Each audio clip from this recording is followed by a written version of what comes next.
Hello everyone. I just did this awesome thing for, not patting myself on the back thing, I did an awesome thing. But there was this awesome thing over at a place called Stride, and it was really, really fun. The Stride has just a bunch of, what are they called, honey? Treadmills, yes. And they're super comfortable treadmills. So people are raving about them because the treadmills are really, really easy to walk on and super comfortable to walk on, and not really hard treadmills. And it's just opened, and I've been there for 2 events now. But they did one for breast cancer survivors and people who have lost loved ones to breast cancer. People who are struggling with breast cancer now were invited to.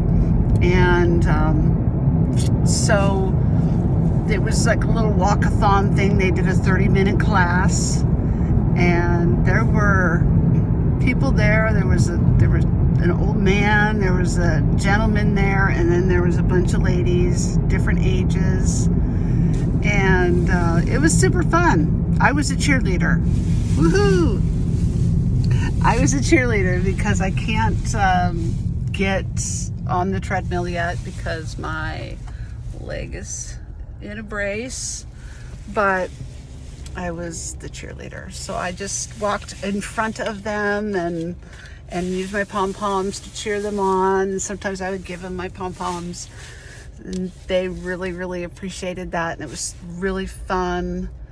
I just loved it. It didn't take very long either. So if you're asked to do something to support the community, you say yes. You don't have to be there for hours and hours. If you don't want to, you could just do something that blesses people and just do it for a little bit amount of time.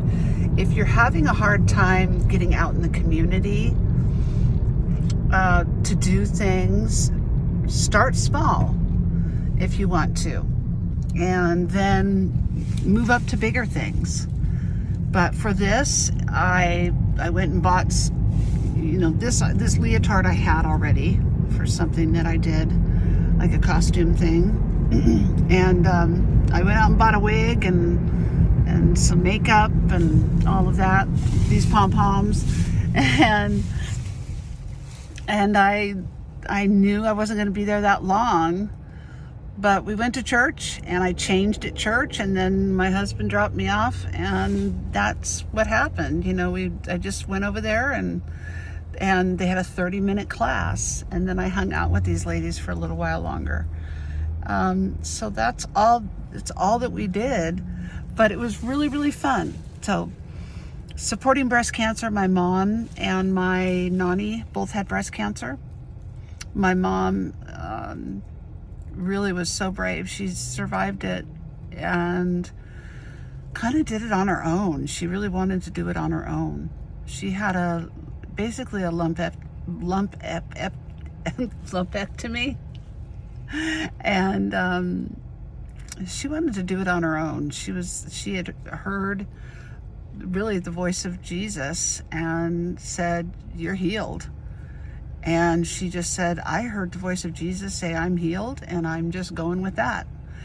She still did her radiation and all that, but she had severe burns on her breast. But she heard the voice of Jesus, and she's like, "I'm good, guys. You don't need to fuss with me or anything." And my mom was not a particularly religious person. She kept a lot of things to herself. She didn't go to church or anything, but once she heard the voice of Jesus, and she was sure she heard it, and she was like, "I'm good." My Aunt Judy, my mom's sister, just recently had breast cancer. She's like 80, and she had a double mastectomy, which was really hard at her age. So anyway, I got tested genetically for that.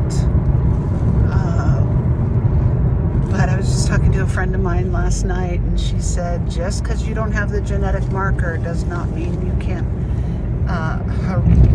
get it, in a hereditary sense. So you still have to check yourself and all of that. So ladies, breast cancer, keep checking yourself. She kept asking me, do you check your titties? Do you check your titties? And I was like, no, but I do get my mammograms. So get your mammograms. Ladies, go out and do something nice for the community, and take your time. Don't force yourself to do too much, but if you don't want to, but do it. Get out there. Go scoop food for the homeless for a little while, and not just at Christmas and Thanksgiving. Do it at other times too. They got plenty of people at Christmas and Thanksgiving, but do it at other times when they need it. Bring food for the homeless, for the food banks when they, when they need it more desperately. Anyway, I'm dragging on and on. All right, you guys. I hope you like my pink wig. My husband sure does. What? No, not so much. No? He said no, not so much. So, we're going to go to lunch now, and I think I'm going to wear my pink wig. No, he said no. So, all right, guys. Talk to you soon. I'm out. My nails are still blue. Bye.